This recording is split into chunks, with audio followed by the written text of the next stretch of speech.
chez les vignerons, vous ne trouverez pas de climato-sceptiques. On est aux avant-postes du dérèglement climatique. Mon père me disait surtout ne fais pas ce métier de con. 2015, plus forte canicule depuis 76. 2016, plus fort épisode de mildiou depuis 40 ans. 2017, premier gel le plus fort depuis 91. 2018, de nouveau plus forte canicule, mais c'est pas possible, j'avais pas signé pour ça. Dans la moindre action concrète du métier, il faut essayer d'en dégager le sens philosophique. On est des passionnés, mais on est aussi des philosophes amateurs dans le sens où on va sans arrêt douter et être sûr que tout ce qu'on sait, c'est qu'on ne sait toujours rien. Bonjour Valentin Morel. Bonjour. Vous êtes vigneron, vous avez 37 ans. Il y a 10 ans, vous décidez de reprendre le domaine familial ici à Poligny, au cœur de l'AOC Côte du Jura. C'est pour vous une reconversion professionnelle après des études de droit. Vous quittez un emploi sécurisant dans la fonction publique pour travailler la terre, un virage risqué, un pari sur l'avenir. L'avenir du vin, justement, c'est un sujet qui vous préoccupe à l'heure du dérèglement climatique. D'ailleurs, dès les premières années, vous prenez de plein fouet tous les aléas météorologiques possibles. On va en parler avec vous. C'est ce qui vous conduit à prendre un chemin de traverse. Vous plantez des cépages hybrides, des vignes résistantes. On expliquera ce que c'est. Vous êtes un vigneron engagé pour une viticulture sans chimie. Les pieds sur terre, c'est le nom de votre domaine, choisi comme un clin d'œil à une très bonne émission radio du service public. Oui. Mais c'est aussi une façon de défendre cette terre nourricière et de rendre hommage aux pionniers du bio. On l'a dit, vous êtes né au milieu des vignes. Pourtant, dans un premier temps, vous vous en éloignez pour suivre des études de droit. Pourquoi ? C'est votre famille qui vous dissuade ? Ben oui, bien sûr. Mon père me disait surtout ne fais pas ce métier de con, parce que c'est effectivement c'est difficile physiquement, c'est du souci. Et effectivement, on est confronté à une nature qui réagit pas toujours comme on veut. On ne peut pas la piloter, la commander. Et donc c'est vrai que puisque j'étais plutôt le bon élève, c'est le syndrome du bon élève. Écoute, puisque t'es bon à l'école, hein, tu vas continuer, sans trop vraiment se demander ni même mon avis, mais encore moins ce que je voulais faire. Et c'est vrai que j'ai toujours aimé quand même la politique. Vous avez même dit que j'étais engagé, mais j'aime bien la politique, mais au sens vraiment des politiques publiques, de qu'est-ce qu'on fait de cette cité, de ce monde en commun. Ça m'a toujours passionné. Et évidemment, je me suis tourné vers le droit, quoi. Pour moi, c'est logiquement, il faut d'abord comprendre le droit, qui sont les règles qui fonctionnent, qui règlent le contrat social, finalement. Le droit, c'est ça, hein. Donc, j'ai fait d'ailleurs du droit public. Le droit privé m'intéressait assez peu, pour être honnête.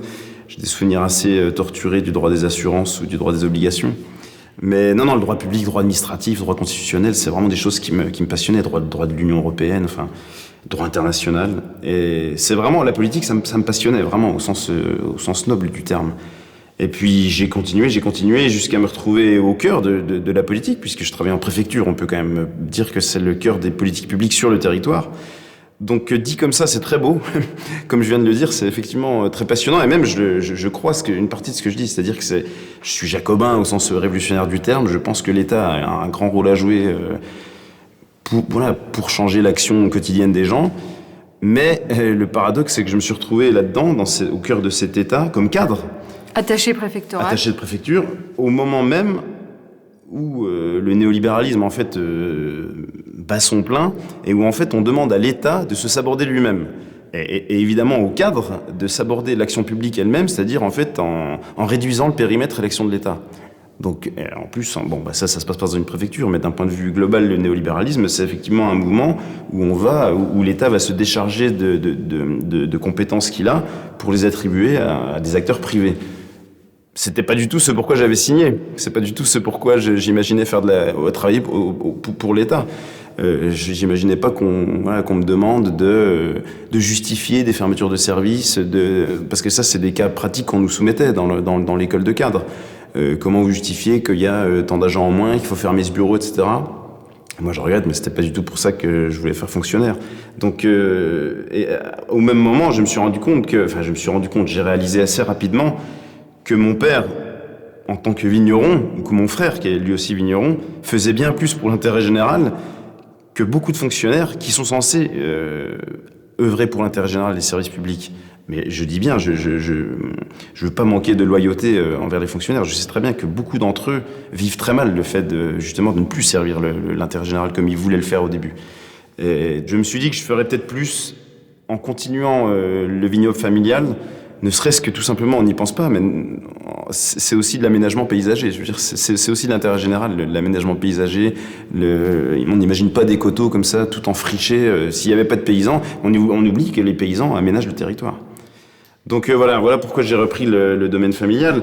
Et il se trouve que, à côté de ça, parallèlement à ça, quand j'étais à la préfecture, je me suis retrouvé avec un livre dans les mains, un livre d'un philosophe américain qui avait vécu peu ou prou la même chose que moi, à quelques années d'intervalle, et qui avait consigné sa pensée dans un livre. Ce gars s'appelle Matthew Crawford, et il était donc philosophe, docteur en philosophie, quelqu'un de brillant, et puis il avait toujours grandi avec ses parents dans des communautés, il savait tout faire de ses 10 doigts, construire des cabanes, faire de l'électricité, de la plomberie. Et puis comme il était lui-même très bon élève, il a continué, il a fait de la philosophie, il était très brillant. Puis il s'est retrouvé, un peu comme moi, dans un boulot à Washington. Donc il bossait pour un think tank, comme on dit aux États-Unis, un laboratoire d'idées. Et puis, sur le papier, c'était un boulot magnifique. Il gagnait très bien sa vie. C'était soi-disant un travail intellectuel, parce qu'il était censé faire des notes de synthèse de livres qu'il lisait, au service du dirigeant de l'entreprise qui devait en tirer des conclusions pour orienter des politiques, bref. Et puis, son livre qui s'intitule donc Éloge du carburateur, sous-titré Essai sur le sens et la valeur du travail, commence très rapidement comme ça dans l'introduction. Il dit « Je me suis demandé ce que j'avais fait pour me retrouver échoué au milieu de ces éclopés du taylorisme en col blanc. Moi, mon changement d'orientation, il s'est pas fait comme ça, par un claquement de doigts. Il y a une réflexion intellectuelle autour de toutes ces questions-là, de travail manuel, de politique, de services publics, qui se sont croisées et qui ont fait qu'à un moment, j'ai pris la tangente. » Donc en 2014, vous vous installez avec votre père. On en revient. Vous êtes en agriculture biologique et biodynamique, sans traitement chimique. Vous cultivez quoi? Un peu plus de 7 hectares, oui. C'est ça. Présentez-nous un peu vos terroirs ici. Là, on est au cœur du Jura viticole, donc on est à Poligny. Il y a un petit peu tous les mêmes terroirs que dans d'autres parties du Jura, hein. C'est-à-dire que sur certaines parcelles, j'ai donc donc je commence par le plus haut, hein. Donc, sur les parcelles plutôt en hauteur, on a des éboulis calcaires qui sont toujours sur des marnes grises, mais en hauteur, c'est des éboulis calcaires. Puis après, je vais avoir d'autres terroirs donc ça, c'est le premier terroir, ça s'appelle Saint-Savin à Poligny. C'est vraiment sous la Croix du Dent, pour ceux qui connaissent, c'est vraiment des terroirs d'éboulis calcaires. Il y a presque 1 mètre d'éboulis calcaires qui sont issus de l'éboulement des falaises qui sont en haut, des falaises de l'époque du Bâtonien, qui sont très sensibles au gel et qui vont éclater avec le gel et qui vont tomber et qui vont se fragmenter jusqu'à former des petits cailloux. Ensuite, on va descendre dans le coteau, on va se retrouver par exemple sur un autre coteau de la ville, mais d'un point de vue géologique, on va se retrouver un peu plus vieux, c'est le terroir des Trouillots par exemple, où là on est sur des argiles du Lias, où là ça donne des très beaux vins qui sont... les Trouillots, c'est une parcelle qui est plein sud, donc ça donne des vins assez chaleureux. Le chardonnay les Trouillots que j'ai, c'est toujours un chardonnay assez chaleureux. Et puis juste en dessous de cette bande-là d'argile, on va avoir l'affleurement du calcaire à griffer. C'est un plateau calcaire à griffer. Les griffés, ce sont les huîtres fossilisées qui ont en fait 200 millions d'années à peu près, et qui se retrouvent vraiment comme une forme d'huître, un coquillage en forme de virgule, l'Ostrea virgula, certains disent. Et là, ça va donner toujours des vins. Là, on va toujours retrouver ce côté minéral, salin, dans les vins qui est issu de cette minéralisation des terres qui se trouvent sur ces calcaires à griffer. Et puis, quand on est en bas de ce plateau calcaire à griffer, on est systématiquement dans les marnes irisées du Trias. Donc ça, c'est les fameux terroirs viticoles du Jura, puisqu'on les retrouve que dans le Jura. C'est vraiment ce qui correspond à l'époque du Jurassique, du Kuiper. Ce sont les plus vieux sols jurassiens. Et elles sont irisées, ça veut dire qu'elles sont de différentes couleurs. Rouge, grise, alors ça va varier du gris-bleu, du rouge-bleu, grisâtre. Et ça, c'est en fonction de l'oxygène qu'il y a dans le sol à cet endroit-là. Elles vont être plus ou moins oxydées ou plus ou moins réduites. Si elles sont oxydées, elles vont être rouges. Si elles sont réduites, elles vont être grises. Donc voilà, j'ai ces 3-4 grands types de terroirs. Et à chaque fois, ça c'est l'école de Stéphane Tissot, qui est un honorable vigneron jurassien dans le sillage duquel je m'inscris. On va à chaque fois revendiquer le terroir du vin qui est issu de cette parcelle-là. C'est-à-dire qu'un chardonnay de cette parcelle-là sera toujours vinifié séparément d'un chardonnay d'une autre parcelle, pour montrer qu'un chardonnay sur calcaire, ça donnera pas la même chose qu'un chardonnay sur argile. Et ça, c'est vrai que Stéphane Tissot l'a un petit peu, je le cite parce que pour moi, c'est sans doute l'un des vignerons du Jura qui l'a érigé vraiment presque un peu en typologie. C'est-à-dire que calcaire, c'est comme ça, argile, c'est comme ça. Et on le retrouve, c'est assez frappant, mais alors parfois c'est un petit peu trop schématique ce qu'il va dire. Certains vignerons vont lui reprocher d'être trop schématique, mais ça a la vertu quand même d'être assez pédagogique, je trouve. Donc en cave, vous vinifiez vraiment séparément en fonction des terroirs. Toutes les parcelles sont séparées, cépage par cépage et parcelle par parcelle. Et vous vinifiez sans intrants? Donc tous les vins, alors d'abord à la vigne, tout est en bio, c'est-à-dire qu'il y a l'agriculture biologique, c'est pas d'intrants de synthèse, pas de produits de traitement de synthèse. C'est-à-dire qu'on ne peut traiter, on va y venir sans doute, mais les maladies de la vigne sont présentes, y compris chez les vignerons bio, donc on est quand même bien obligé de traiter nos vignes, notamment contre le mildiou, qui est un champignon plutôt proche d'une algue, et contre l'oïdium, qui est un champignon aussi. Donc contre le mildiou, on est obligé de mettre du cuivre, et contre l'oïdium, on met du soufre. Mais ces deux produits-là sont autorisés en agriculture biologique. Et par contre, ce qui est très très important, c'est qu'il y a interdiction totale d'utiliser du désherbant chimique. C'est ça vraiment la grosse difficulté du vigneron bio, c'est qu'on ne peut pas travailler le sol et réguler l'enherbement avec du désherbant chimique. On est obligé de le travailler avec des outils mécaniques, c'est-à-dire que soit on le tond, soit on tond cet enherbement, soit on le laboure. Mais la grosse difficulté, c'est comment labourer la partie d'alignement qui est sous les pieds de vigne, puisque par définition, il y a un obstacle tous les mètres qui est le pied de vigne. Donc comment vous faites ça ?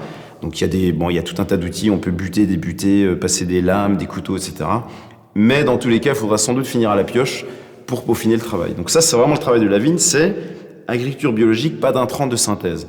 Et par contre, à la cave, ça, c'est autre chose. C'est plus bio que bio, c'est nature, c'est-à-dire qu'il n'y a pas d'intrants du tout. Parce qu'en fait, souvent les gens l'ignorent, mais il y a tout un tas d'intrants qui sont autorisés pour faire du vin. Du moins nocif au plus toxique. Il y a des intrants qui sont pas du tout dérangeants. Par exemple, certains vignerons ajoutent des levures pour fermenter le sucre en alcool.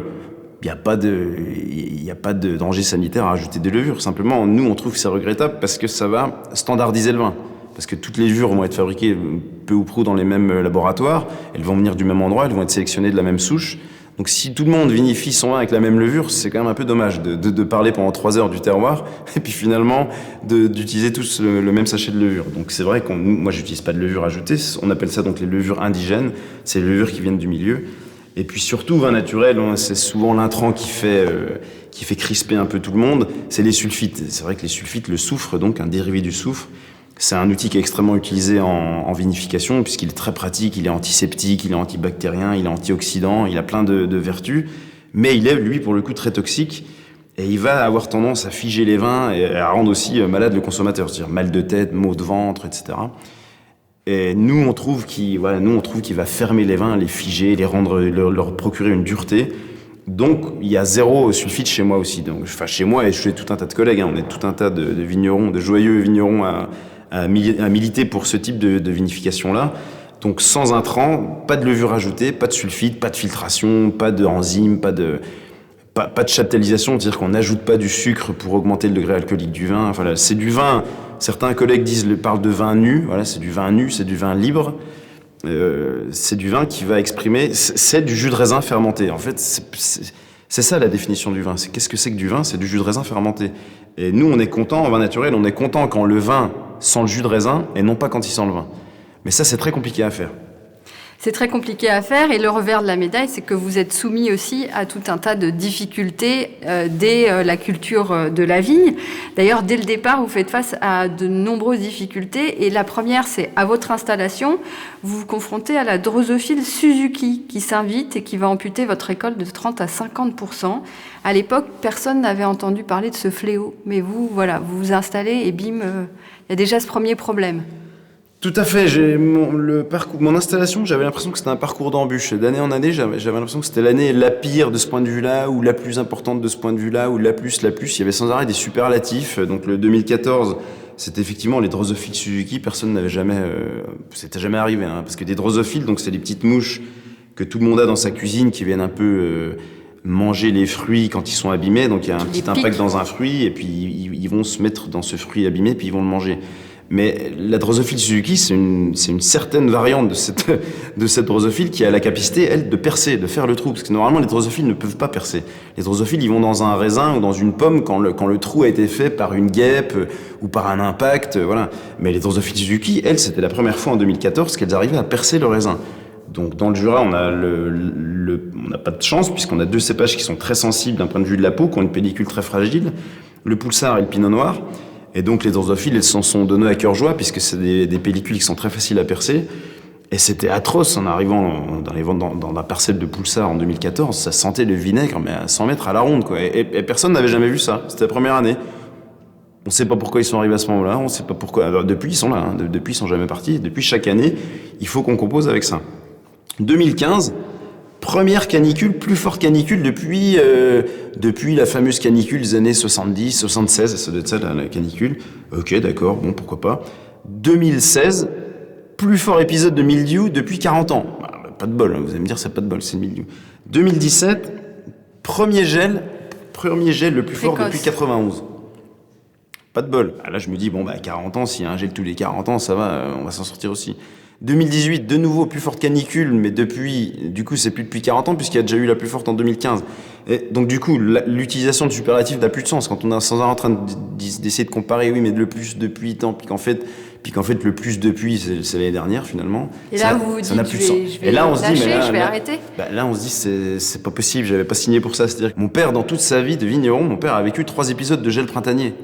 Donc, franchement, 3 sur 45 ans, ça va, quoi. Mais là, c'est pas pareil. Là, depuis 2017, on en est à un gel tous les 2 ans. Donc ça s'est intensifié, ça s'est accru, et tout ça, c'est vraiment des conséquences du dérèglement climatique. C'est-à-dire que les hivers sont moins froids qu'avant, et donc la vigne débourre, c'est-à-dire les bourgeons éclosent plus tôt, ils débourrent plus tôt, et ils débourrent plus tôt à un moment où il peut, c'est-à-dire ça arrive à peu près fin mars, mais ils débourrent plus tôt à un moment où il peut encore y avoir des gelées hivernales, c'est-à-dire 10, 15, 20 avril, même jusqu'aux fameux seins de glace qui sont début mai, mais il peut toujours y avoir des gelées hivernales. Ça, c'est pas exceptionnel. Ça, c'est pas un problème de dérèglement climatique. Le problème du dérèglement climatique, c'est que les hivers sont moins froids et que la vigne débourre plus tôt parce qu'il y a des mois de février qui sont trop chauds. Et ça, c'est vraiment un énorme problème. Bon, tout ça pour dire que chaque millésime de mon installation était l'occasion d'un nouveau fléau, d'un nouvel aléa climatique. Ça, c'est pour parler de la vigne. Mais malheureusement, je me rendrai compte un peu plus tard, et notamment à partir du millésime 2018-2020, que le dérèglement climatique qui s'applique aussi à la vigne, aux vinifications. Et on l'oublie, mais il y a aussi un dérèglement des fermentations. Et ça, c'est extrêmement grave. Et là, pour le coup, en tant que vigneron naturel, qui n'avons aucun intrant pour corriger tous les problèmes, là, on est vraiment aux avant-postes. C'est-à-dire que nous, on se rend compte, beaucoup plus que les autres qui vont mettre des sulfites ou des levures, on se rend compte, par exemple, qu'il n'y a plus de levure. Et ça, c'est grave quand même. Ça, c'est vraiment inquiétant. C'est-à-dire qu'un vigneron qui va prendre son sachet de levure pour faire fermenter son vin, pour lui, ça va fermenter pareil, il n'y a pas de souci. Mais pour nous, en levure indigène, on va voir qu'en fait, un vin, là, je vous parle en pleine vendange, on est en pleine vendange, et puis on voit que au début, ça fermente plutôt pas mal, tout va bien. Et au bout de 2 semaines, alors que le vin devrait commencer à être sec, c'est-à-dire qu'il n'y a plus de sucre dedans, ça s'arrête. La fermentation s'arrête. Ça, on l'explique comment ? Ça, on va l'expliquer. La fermentation s'arrête. Elle s'arrête alors qu'il y a encore plein de sucre à fermenter. Donc, théoriquement, les levures, elles devraient les dégrader jusqu'au bout. Et là, elle s'arrête. Et elle s'arrête pourquoi ? Alors, pour plusieurs raisons. Ça, c'est surtout, je vous parle d'années caniculaires et sèches. Les années caniculaires et sèches, la levure, c'est un micro-organisme qui est proche du champignon. Donc, elle aime bien les microclimats humides. Si c'est caniculaire et sec, il y a beaucoup moins de levure. Donc ça, c'est déjà un problème. Il y a beaucoup moins de levure et elles vont être beaucoup moins performantes. Elles vont avoir subi un choc. Les levures, elles détestent les chocs. Ça, c'est un organisme extrêmement fragile, elles détestent le choc. Qu'ils soient un choc thermique, elles détestent choc alcoolique, elles détestent les chocs. Donc, elles n'aiment pas ce choc de canicule, de sécheresse. On s'en rend pas forcément compte. Et puis après, au moment de la fermentation, mettons-nous en situation du millésime, il fait chaud et sec, ça veut dire que les raisins sont moins acides. Pourquoi ? Parce qu'en fait, quand l'année est sèche, la vigne, quand l'année est sèche et chaude, la vigne, elle brûle son acide malique, c'est un des acides de la vigne, elle le brûle pour résister à la chaleur. Donc si elle brûle son acide, qui se trouve dans le raisin, il y a moins d'acide dans le raisin. Et si le raisin est moins acide, le jus de raisin est moins acide, donc le milieu est moins acide, donc le pH, c'est ça qu'on parle en termes chimiques, le pH est donc plus élevé, et un pH plus élevé, un milieu moins acide, c'est extrêmement favorable aux bactéries et moins favorable aux levures. Et là, il y a un gros problème qu'on subit depuis une petite dizaine d'années, c'est une concurrence entre les levures et les bactéries qui devient de plus en plus favorable aux bactéries. Et nous, en tant que vignerons, on déteste les bactéries puisque c'est elles, là je parle des bactéries lactiques, on déteste les bactéries lactiques puisque c'est elles qui vont dégrader le sucre pour en faire du vinaigre. Alors que le procédé normal du vin, c'est des levures. Ça, c'est Pasteur. On est dans le Jura, on peut quand même citer Pasteur. Le procédé normal de la fermentation alcoolique, c'est des sucres qui sont dégradés par des levures en alcool, en éthanol. Voilà, ça, c'est les règles de base de la fermentation alcoolique. C'est des levures qui transforment du sucre en alcool. Et là, malheureusement, il y a des bactéries, ça s'appelle des piqûres bactériennes ou des piqûres lactiques. Ce sont des bactéries qui vont dégrader ces sucres pour les transformer en acide volatile, qui est la fameuse acidité du vinaigre et qui va rendre le vin non marchand. Et ça, c'est un énorme problème qu'on a. Donc ça, c'est un des problèmes, mais en tout cas, il faut bien comprendre que c'est vraiment lié au dérèglement climatique aussi. Donc, de nombreuses conséquences à ce dérèglement climatique, mais vous n'êtes pas franchement du genre à vous résigner et à regarder votre vin tourner au vinaigre. Face à ces aléas, vous opérez un grand virage. Oui. Vous vous dites, avant d'expliquer votre démarche, vous décidez de planter des cépages hybrides. Alors, on va préciser d'abord ce qu'on entend par cépage hybride, par vigne résistante, en expliquant que le monde boit aujourd'hui quasi exclusivement du vin issu des pieds de vigne de l'espèce Vitis vinifera. Alors, quand est-ce que les cépages hybrides sont arrivés en Europe et pourquoi elles sont arrivées? Qu'est-ce que c'est?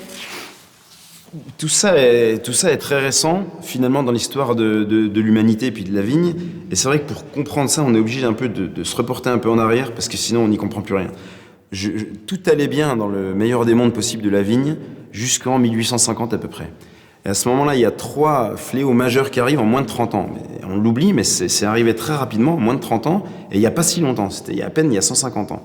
Premier fléau qui arrive, il s'appelle l'oïdium, c'est un champignon, j'en ai parlé tout à l'heure. L'oïdium, c'est un champignon avec un feutrage un peu gris, qu'on trouve aussi sur les courgettes, sur les trèfles. Et sur la vigne, le gros problème qu'il a, c'est quand il s'attaque à la vigne, il détruit la récolte. C'est-à-dire que vraiment, il s'attaque au raisin, et le raisin, il va devenir tout blanchâtre, et puis petit à petit, il va devenir tout noir, tout dur, et ce sera impossible à récolter. Le raisin ne peut pas être vinifié dans ces conditions-là. Alors, imaginez la tête des premiers vignerons qui ont vu ça. Ils se sont demandé d'où ça venait. Ça a été identifié une première fois en 1845 dans des serres anglaises, et en fait, on a compris après, plus tard, que c'était lié à l'invention du bateau à vapeur, qui traversait l'Atlantique plus rapidement. Et en fait, tous ces pathogènes que je vais décrire, mais l'oïdium c'était le cas, ils arrivaient en fait d'Amérique et ils ont survécu à la traversée de l'Atlantique grâce au bateau à vapeur qui l'a traversé plus rapidement, et ils arrivent en Europe vivants. Et donc ils vont coloniser différentes espèces végétales, donc la vigne. Heureusement, quelqu'un trouve que le soufre est efficace contre l'oïdium, et depuis ce temps-là, tous les vignerons du monde, là où il y a de l'oïdium, tous les vignerons du monde sont obligés de traiter la vigne avec du soufre. C'est obligatoire. Avec du soufre si on est en bio, avec des molécules de synthèse si on est en conventionnel, peu importe. Mais en tout cas, on est obligé de traiter l'oïdium. Il est là depuis 150 ans, il n'est jamais parti, il est là. Deuxième fléau qui est arrivé, c'est le plus connu, c'est le phylloxéra. Phylloxéra, c'est connu, mais pour les mêmes raisons. Il est arrivé parce que la traversée de l'Atlantique était rendue possible par le bateau à vapeur. Et lui, c'est plus connu parce que c'est beaucoup plus dévastateur. Lui, c'est un puceron qui mangeait les racines de la vigne. Donc lui, il a détruit des vignes. L'oïdium, il détruisait pas la vigne, il détruisait la récolte, mais la vigne était encore en état d'arbre à la fin de la saison. Là, le puceron, il détruit la plante, à la fin, il y a plus de vigne. Heureusement, il y a eu un combat à ce moment-là, mais pour savoir comment il fallait lutter contre le phylloxéra, est-ce qu'on luttait avec des moyens chimiques, c'est-à-dire avec des produits chimiques pour le tuer, le puceron, ou est-ce qu'en fait on trouvait un autre moyen pour rendre les racines de vigne résistantes à ce puceron? Et en fait, c'est comme ça que sont nés les hybrides. Puisque les botanistes à l'époque, ils ont vu que le puceron arrivait d'Amérique. Or, en Amérique, il y a de la vigne qui est résistante à ce puceron. Ça veut dire qu'en Amérique, il y a des espèces de vignes qui sont pas les mêmes et qui sont résistantes à ce puceron. Pourquoi elles sont résistantes? Tout simplement parce qu'elles sont beaucoup plus ligneuses. Le bois est beaucoup plus dur, beaucoup plus ferme. Et le puceron qui s'attaque à cette racine se casse les dents sur la racine de vigne américaine, ça marche pas, il peut pas l'attaquer. Elle est extrêmement dure et il peut pas l'attaquer. En fait, c'est tout simplement le principe de la coévolution, c'est-à-dire que comme la vigne a vécu avec le puceron, elle a fabriqué un système pour avoir une écorce plus puissante et un système de lignification plus puissante pour pas que le puceron l'attaque. C'est comme ça que ça marche d'un point de vue biologique. Et donc à ce moment-là, c'est comme ça que les premiers hybrideurs ont dit, c'est simple, ce qu'il faut faire, il faut qu'on prenne des racines de vigne américaines pour les mettre dans nos sols, pour ensuite greffer nos cépages européens, Chardonnay, Pinot Noir, Riesling, Chenin, Cabernet Sauvignon, tout ce que vous voulez. On ne pourra plus jamais planter notre chardonnay en direct dans le sol, on sera obligé de passer par un porte-greffes. Et ça, malheureusement, depuis ce temps-là, toutes les vignes du monde sont toutes plantées sur des porte-greffes. Et on le sait pas, parce que là, je l'ai expliqué assez sommairement, mais le porte-greffe, il n'est pas du tout fait que de vignes américaines, parce que sinon ça marcherait pas. En fait, les botanistes ont fait une hybridation entre des vignes américaines et une vigne européenne. C'est là que je vais expliquer comment ça fonctionne, pour faire ce porte-greffe. J'y viens tout de suite, mais j'explique juste le troisième fléau qui est arrivé ensuite, parce que tout ça s'est passé dans les 30 ans. Le troisième fléau qui est arrivé, c'est le mildiou. Pareil, une conséquence de tout ça, c'est que puisqu'on a ramené beaucoup de bois de vignes américaines, on a ramené un autre champignon qui était sur ces bois de vigne, qui s'appelle le mildiou, qui a aussi colonisé le milieu, et puis par lequel on est obligé de lutter maintenant avec de la bouillie bordelaise. Donc le fameux cuivre. En bio, c'est de la bouillie bordelaise. En conventionnel, c'est des produits, des molécules de synthèse. Mais en tout cas, pour en revenir maintenant précisément à l'hybridation, j'ai été obligé d'expliquer ça pour comprendre l'hybridation, puisque là, on est à peu près en 1880, les 3 fléaux sont là, les 3 pathogènes sont là. Qu'est-ce que font les vignerons ? Donc là, il y a des débats, c'est important de comprendre, à ce moment-là, il y a des débats, et il y a des vignerons qui disent « Mais écoutez, c'est pas possible, on va pas continuer à faire de la vigne pendant encore 3000, 400, 5000 ans en utilisant des produits chimiques, du cuivre et du soufre. » Et puis ceux qui voulaient traiter au sulfure de carbone le phylloxéra, utilisaient le sulfure de carbone. Donc il faut qu'on trouve un moyen de lutter contre ces maladies de manière naturelle, de manière biologique, mais même mécanique, quoi, c'est-à-dire sans aucun produit. Et c'est là que les hybrideurs se sont dit, puisque les vignes américaines sont résistantes aux maladies, mildiou et odium, il faut qu'on s'inspirer d'un point de vue biologique, il faut qu'on s'inspire de leur résistance, il faut qu'on confère leur résistance à notre vigne européenne. Vous allez me dire, pourquoi ils n'ont pas amené tout simplement la vigne européenne, puis on cultive des vignes européennes, des vignes américaines? Tout simplement parce que la vigne américaine, elle n'est pas bonne pour faire du vin. Par définition, nous, la vigne qu'on cultive ici en Europe, elle s'appelle Vitis vinifera, et comme son nom l'indique, Vitis vinifera, c'est la vigne pour faire du vin. C'est la vigne qui est suffisamment sensible pour faire des raisins de qualité et pour faire du vin. Ça, c'est Vitis vinifera. Les vignes américaines, je peux en citer certaines, par exemple Vitis rupestris, Vitis riparia, etc. Ça, c'est des espèces de vignes qui sont alors très résistantes, mais elles font... Des fois, c'est un hybrideur qui raconte ça, il dit elles sont parfois tellement résistantes qu'elles sont même résistantes à faire du raisin. Parfois, c'est des vignes qui sont vierges, il n'y a pas de raisin. Donc les hybrideurs se sont dit, il faut qu'on fasse une hybridation. Comment ça fonctionne ? Je le dis très sommairement parce que c'est assez technique.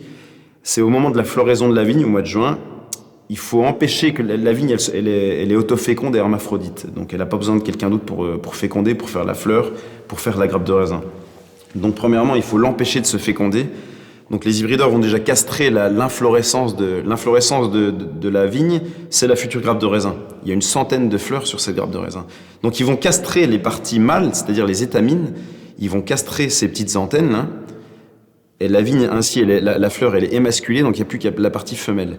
Et là, l'hybrideur, ça c'est le secret de l'hybrideur, il va amener un pollen d'une espèce américaine que lui il aurait identifiée parce que résistante, parce qu'il aime ses caractéristiques.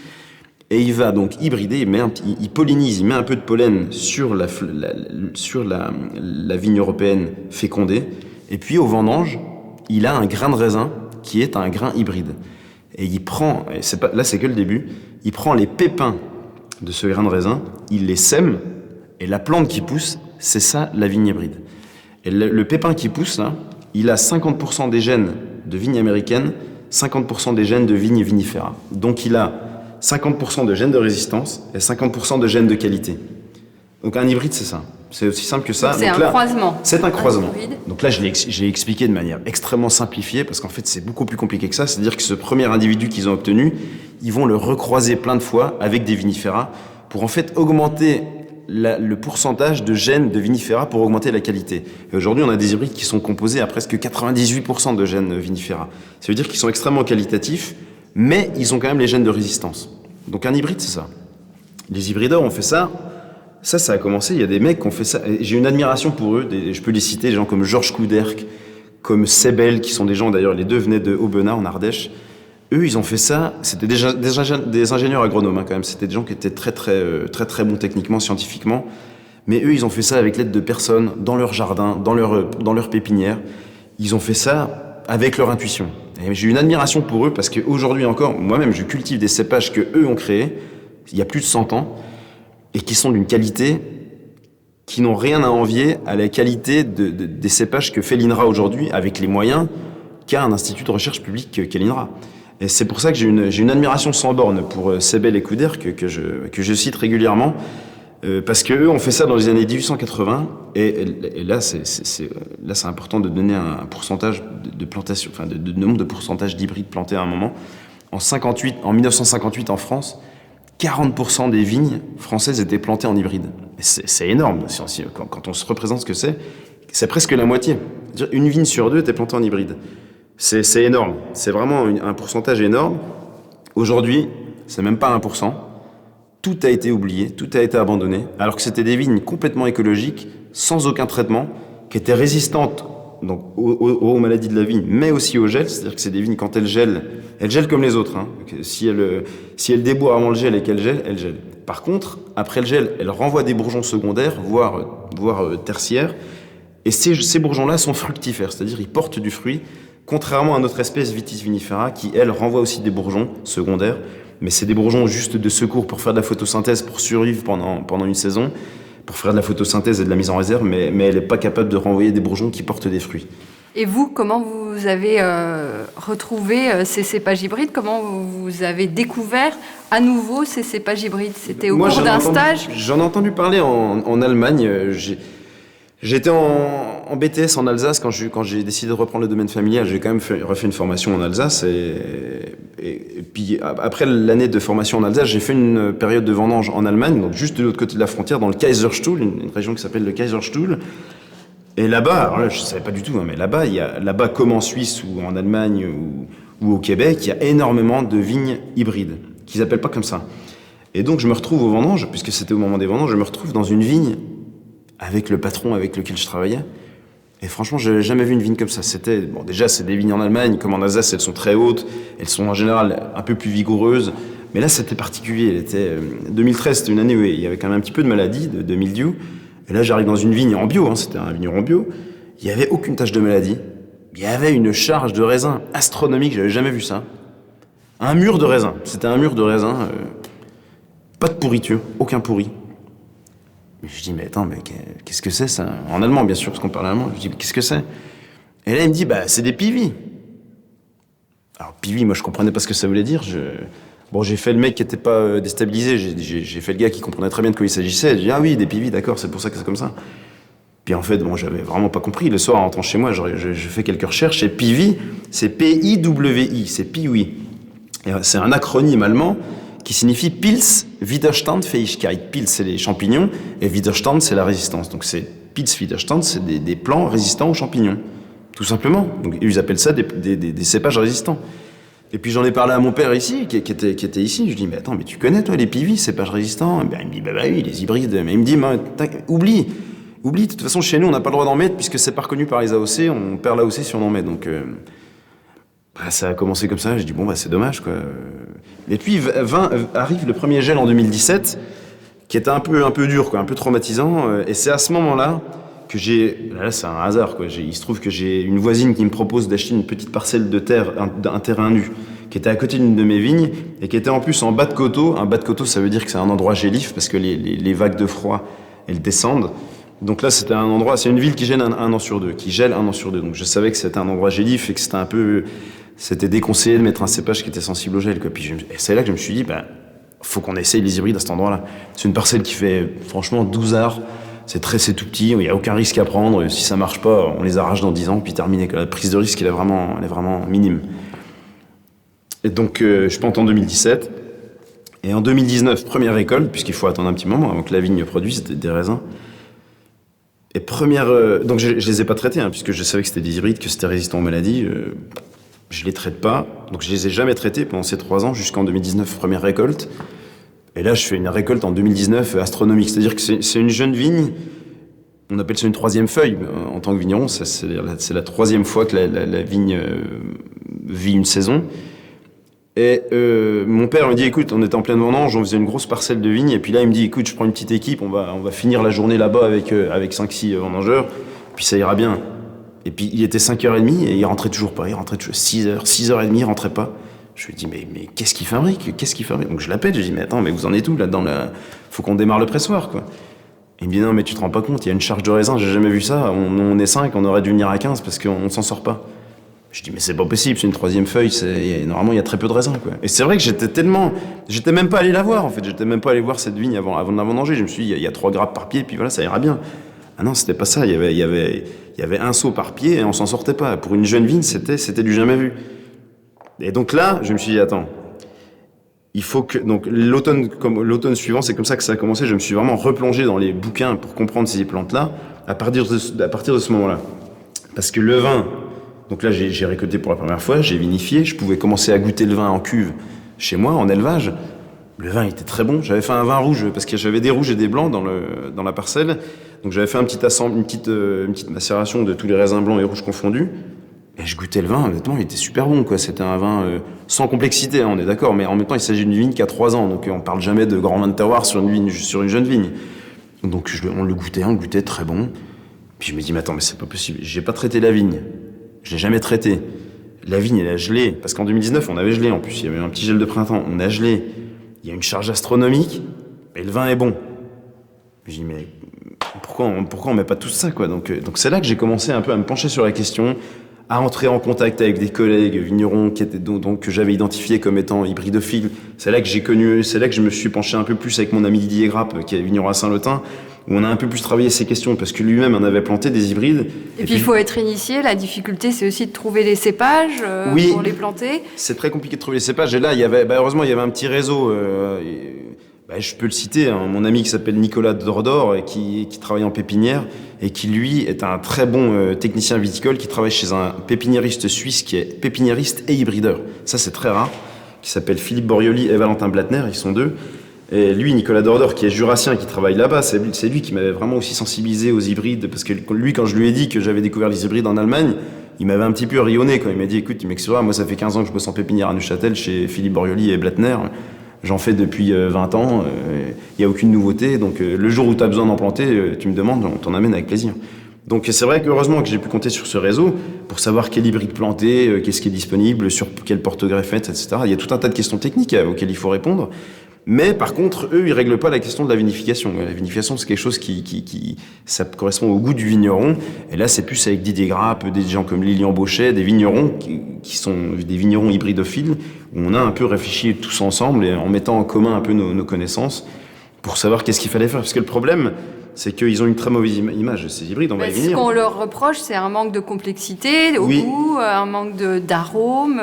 On leur reproche à peu près tout. On leur reproche tout. Ils ont été victimes de tout un tas de préjugés. On les a accusés aussi d'être toxiques, hein, de produire de l'alcool toxique. C'est pour ça qu'il y a 6 hybrides qui sont encore interdits aujourd'hui.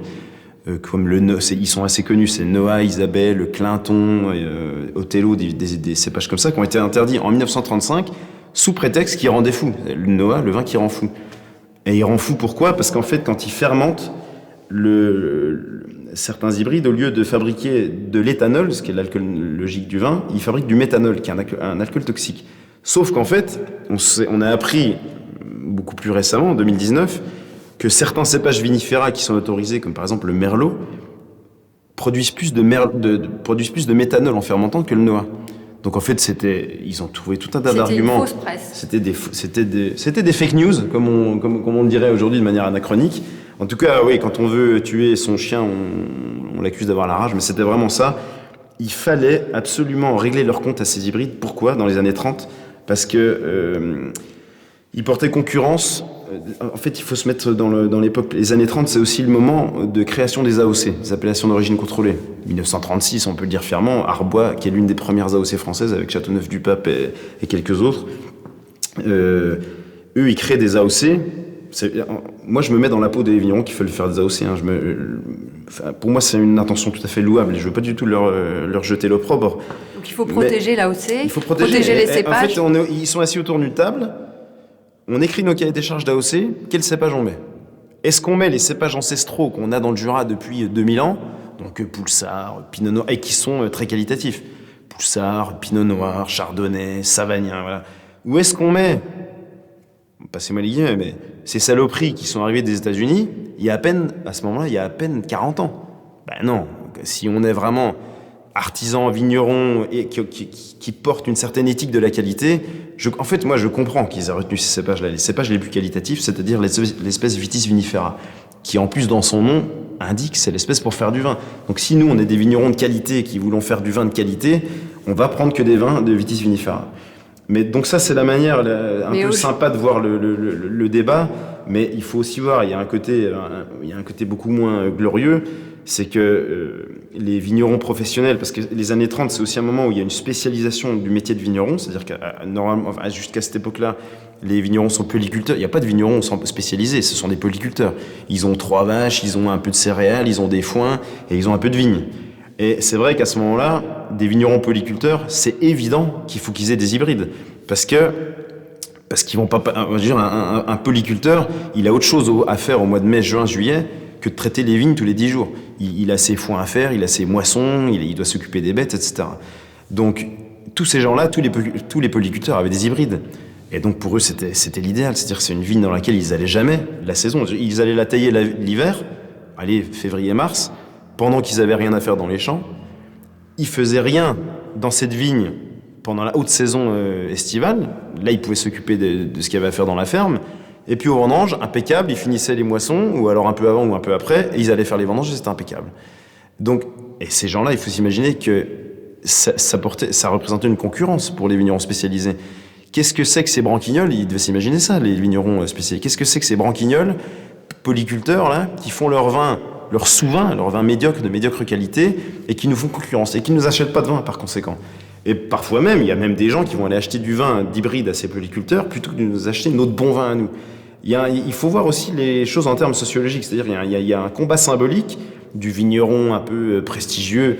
Il ne faut pas l'oublier, les vignerons, ils sont quand même souvent proches du milieu politique. Donc c'est aussi pour ça qu'ils ont réussi à faire passer des lois pour interdire ces cépages qui leur portaient concurrence. Et aujourd'hui, vous dites qu'il faudrait que tous les vignerons aient 20 à 30% de parcelles en cépage hybride. Voilà. Et là, on en vient. Là, j'en reviens à ma statistique de 58. En 1958, 40% des vignes sont plantées en hybride. Par un forcing incroyable, les vignerons, les techniciens, les gens qui circulent autour des vignerons ont réussi à faire baisser cette proportion-là vraiment jusqu'à une infime proportion, c'est-à-dire moins de 1% d'hybride aujourd'hui.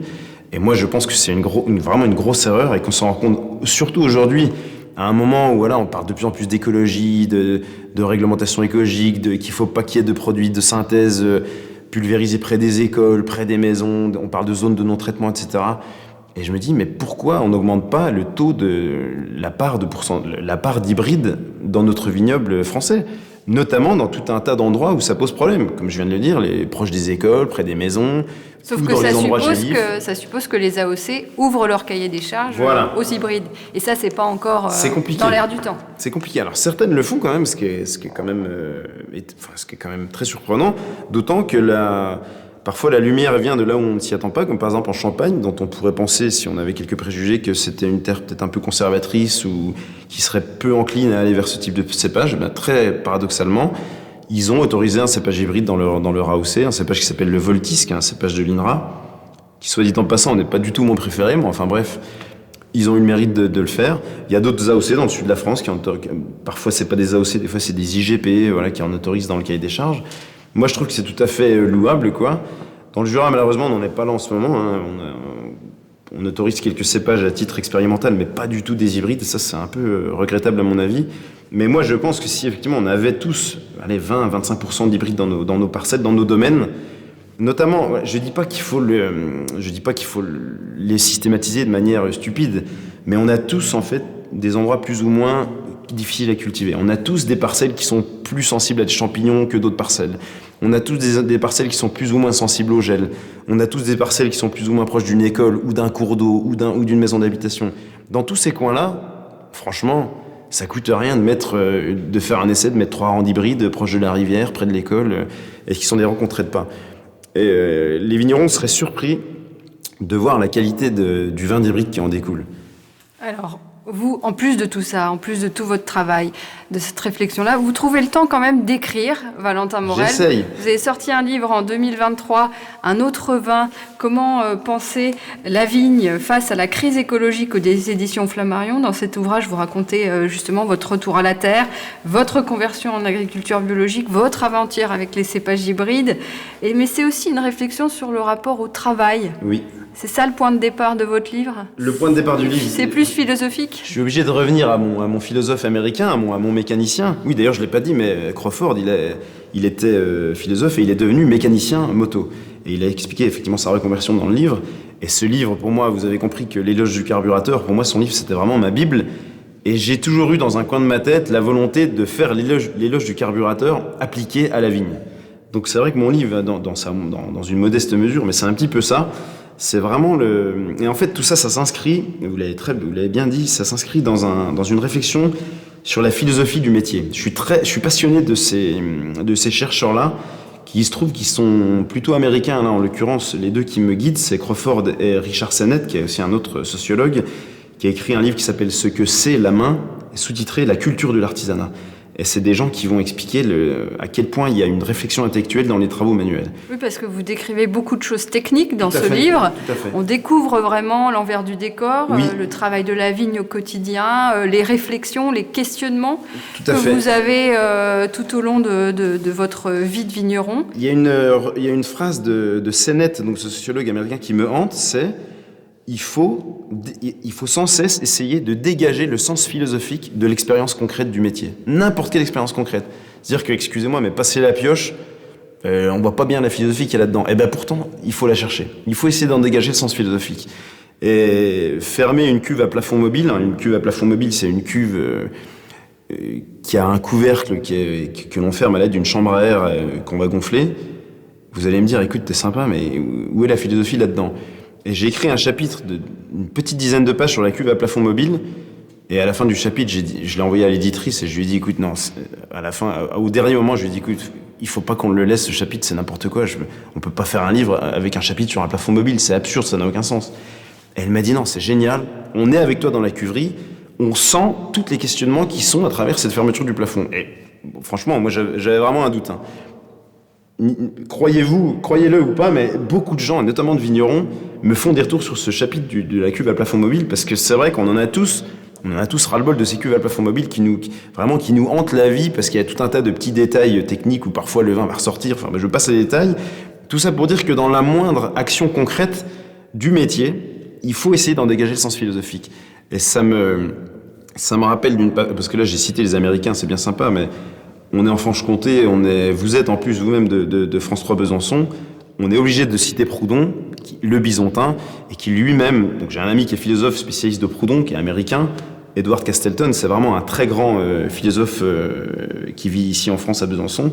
Il est responsable des archives de Proudhon à Besançon. Et il est américain, et il me dit, écoute, t'es sympa avec tes philosophes américains, que lui-même connaît très bien, mais il me dit, Proudhon a dit ça bien mieux qu'eux et avant eux. Et Proudhon, effectivement, il a des réflexions sur l'atelier qu'il intitule L'atelier et les Lumières, puisque Proudhon était fils d'imprimeur à Besançon. Et il s'est questionné sur le sens le sens philosophique du métier. Et Proudhon, il dit en substance, tout artisan qui accorde de l'attention à son travail, philosophe. Voltaire, il va dire aussi, il y a plus de philosophie chez un cordonnier qu'à l'Académie française.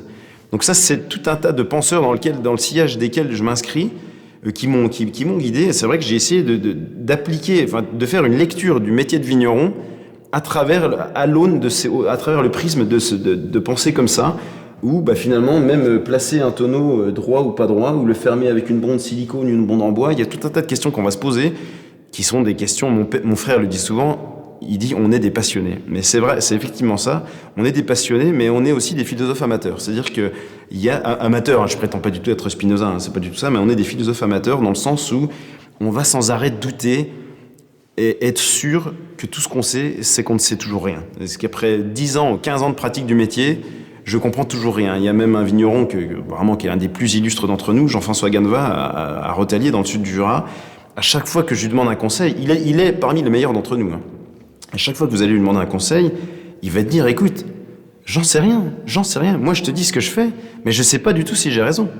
C'est un philosophe amateur à sa manière aussi. En tout cas, le livre a parlé à beaucoup de gens, puisque vous en avez vendu 4000 exemplaires. Oui. Vous dites, vous ne vous attendiez pas à un tel accueil. Qu'est-ce qui a fait ce succès, vous pensez, et est-ce que du coup ça vous a gêné quelque part, ce succès, parce que derrière on vous a beaucoup contacté pour avoir des conseils, justement. Oui, j'ai été surpris, à vrai dire, de l'engouement. C'est vrai que je pensais que ce serait un livre qui resterait un petit peu dans le petit milieu des vignerons. Des vignerons, en plus, vraiment la petite niche des vignerons nature ou bio qui s'intéressent à ces questions de vignes sans produits chimiques.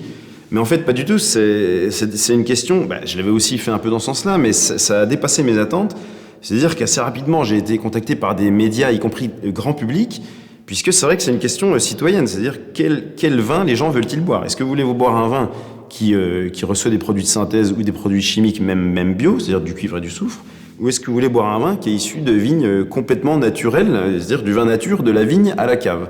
Et donc j'ai fait des médias de très grande audience, grand public, et si bien que je l'avais fait aussi comme ça, mais le livre, il peut être lu par quelqu'un qui n'y connaît rien au vin, ou même qui ne boit pas de vin. On va reparler, pour finir, de l'avenir. On sait que le climat du Jura va changer, comme en France, comme en Europe. On s'achemine vers une hausse, a priori, de 3 degrés des températures d'ici 2050. Ça peut encore évoluer, mais ça, c'est les prévisions actuelles. On imagine bien les conséquences sur la vigne, sur les cultures de la vigne.